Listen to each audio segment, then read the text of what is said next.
How did presidents manage Cold War proxy wars? Imagine a world where direct conflict between superpowers could threaten global stability. Instead of engaging in full-scale wars, leaders relied on a strategic approach that involved supporting other nations in their local conflicts. This method allowed them to influence the outcome without risking nuclear confrontation.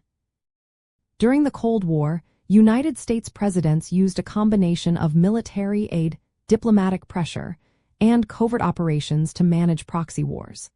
They provided military equipment, training, and financial support to allied governments and insurgent groups fighting against communist movements or governments aligned with the Soviet Union. For example, in the Vietnam War, the United States supplied extensive military assistance to South Vietnam to prevent the spread of communism in Southeast Asia. This included deploying combat troops, providing air support, and supplying weapons and supplies to South Vietnamese forces. Presidents also employed diplomatic strategies to contain conflicts and prevent escalation. They engaged in negotiations, established alliances, and used international organizations to legitimize their efforts. The North Atlantic Treaty Organization was a key alliance for the United States and its allies, creating a collective defense mechanism that helped coordinate efforts against communist expansion. Covert operations played a significant role in managing proxy conflicts. Agencies like the Central Intelligence Agency conducted secret missions to influence political outcomes, support friendly regimes, or destabilize hostile governments.